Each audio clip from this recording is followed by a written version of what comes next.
to see you hooping on Sunday? Hopefully.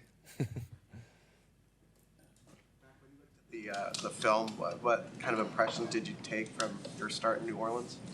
Yeah, I definitely watched it and learned from it and took all the coaching points and then have worked hard in practice to fix the things. I hate saying fix, but learn from the things I didn't do as well and just get better at them. And I think the guys have done that, and we've definitely moved on from that game. Just really focus on the Cardinals and stacking another good performance and carrying some good momentum into this week. If you had to look at those things, what were some of those things where you said, okay, I could be better at this or better at that? Really just mindset stuff and staying in the moment and, like I said, starting the game faster is important to me, and that just goes down to doing your job really well and sticking to your rules, your reads, all those things. So working on that in practice and still got a lot to put in here and get better at. Mac, why don't you like the word fix?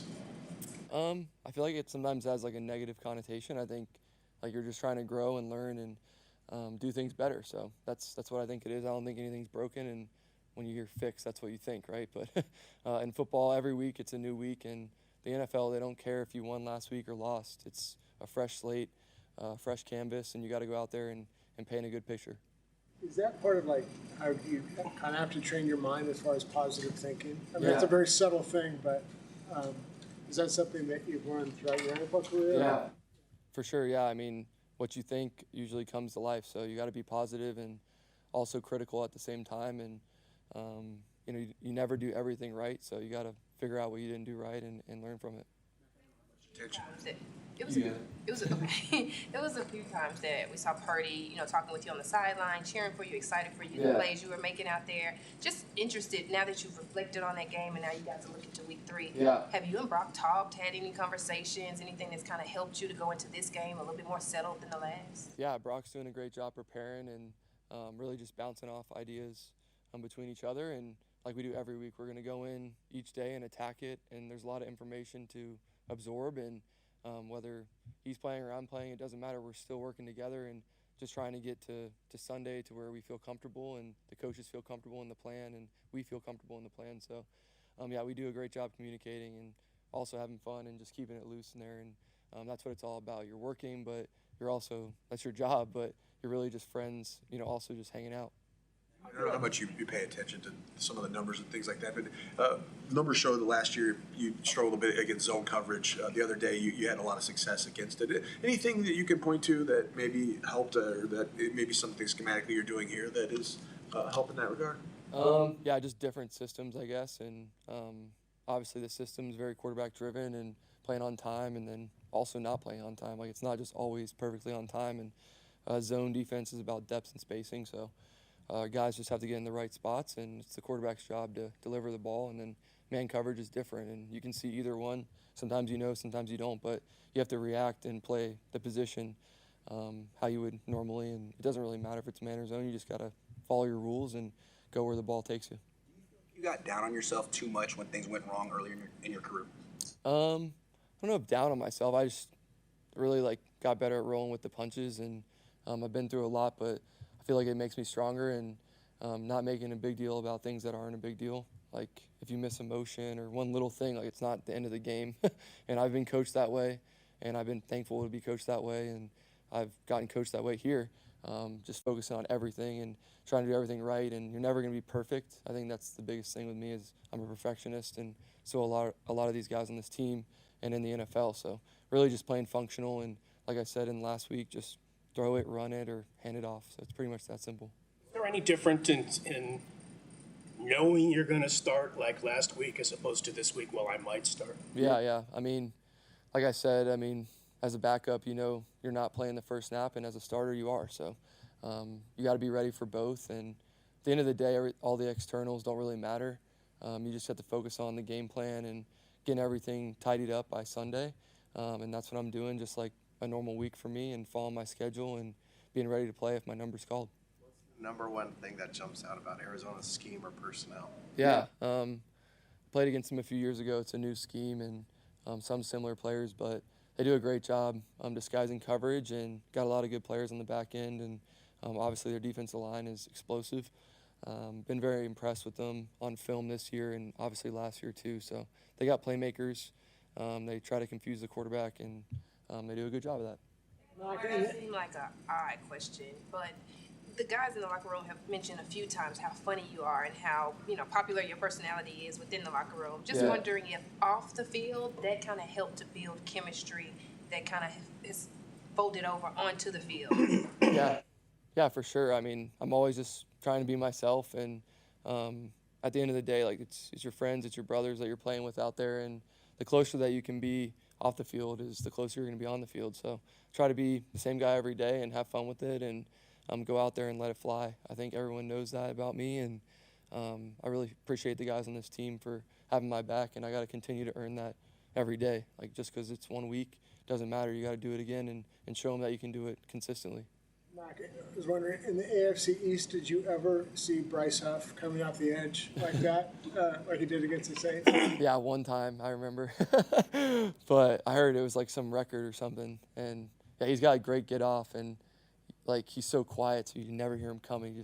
He just sends it. And I remember playing against him, and we were always worried about, like, the other guy on the other side. I'm like, no, we got to worry about this guy.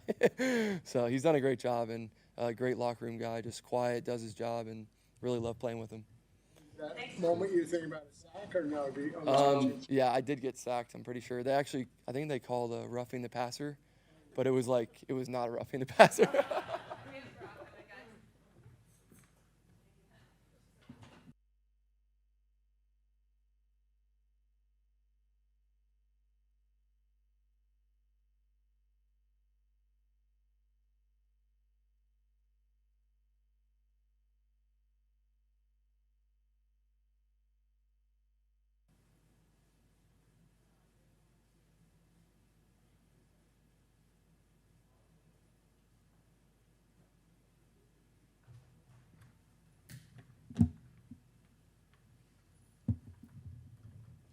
I got it. We talked to head coach Kyle Shanahan, and I asked him what the conversations were like between you and him, and he just said, it's day-to-day, how is he feeling? So how are you feeling? Yeah, I mean, exactly that. It's been a day-to-day thing this week, and I feel like I'm happy with the progress that I've been making with my foot and toe, and so more than anything, it's just going to be a day-to-day thing on how I feel. Nothing really more to that, so.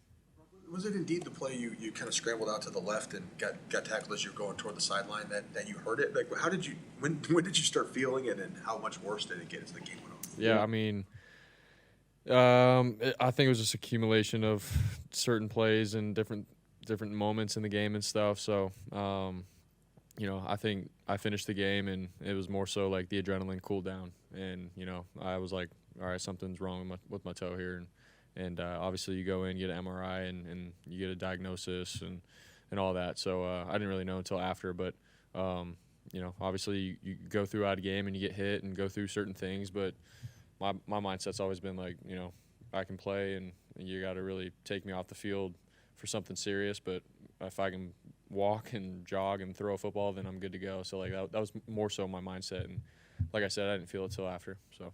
Did you let them know during the game that there was at least something that was bothering you in some way? Yep. Would you play this weekend, or do you still need to wait and see how it feels in a day or two? Definitely just got to see, come game time, how I feel. It's not – obviously I want to play every game, dude. Like, I want to be out there. We only get 17 regular season games, and every game matters, especially a divisional, going against Cardinals. So if you ask me, I'd love to, but, I mean, I'm trying to be smart with my body here. But you never know. We'll see when the game comes. Brock, have you ever dealt with a toe injury, and if not, do you have more appreciation for the importance of a big toe? Yeah, I've never dealt with a toe injury, but yeah, it's crazy. Just talking to receivers and skill position guys that, you hear them go through a toe injury or whatnot, and then they go, no, dude, it's one of the most painful things regarding, because you use your toe, you use your feet, and every little movement and stuff, and you got to be explosive and go in and out of cuts, and so yeah, I definitely have a new perspective and an appreciation for making sure that your toes are healthy, and it's everything. So. Your shoulder, is that still an issue, or is it at this point not an issue? No, it's good. Yeah. Obviously, it affects your mobility. How does it affect your ability to throw a football? Yeah, I mean, obviously, it's what dropping back. I went back and watched film and just saw how explosive you really need to be at quarterback. You don't really think about it, but getting back from the line of scrimmage and your drop, your handoffs, carrying out a fake, bootlegs, and scrambling. Like obviously, you need your toes to be able to go in and out of those cuts, and it's something that you can't really mask. You got to be all in and healthy to be able to play the position of quarterback. So now I realize that. You have to wear like a steel plate under the toe, Brock, or have the footwear adjusted. And then my other question is, are you pretty glad you escaped what Joe Burrow's got? Yeah, I mean, I think the orthotics and cleat footwear and stuff, we're going through that right now. But yeah, there's been guys that wear, the steel foundation that can help out with your toes and whatnot. Yeah, there's that. And then obviously, yeah, what happened to Joe sucks, man. And so I'm fortunate, that I don't have to have surgery. But I don't really know what else to say, man. It's just unfortunate. When you're watching the game, are you going through the reps that Mac's going through mentally, emotionally? Like, how are you approaching that? During the game or practice? During the game. Yeah, obviously I'm in tune to every single play call, and last week I'm on the sideline, yes, but how can I help my team, and be a guy there for Mac, helping him with what he saw on the field when he comes off the sideline, or talking to other players about the play and stuff. So it's just like handling all that, but obviously being in tune and seeing what he's what he's seeing out in the field. It's tougher when you're on the sideline, but I understand like his shoes and him going through reads and trying to handle the emotions of a game. It's not easy, and so obviously I want to be there for him and my whole team as a whole. All right. Thank you guys. Thanks, guys.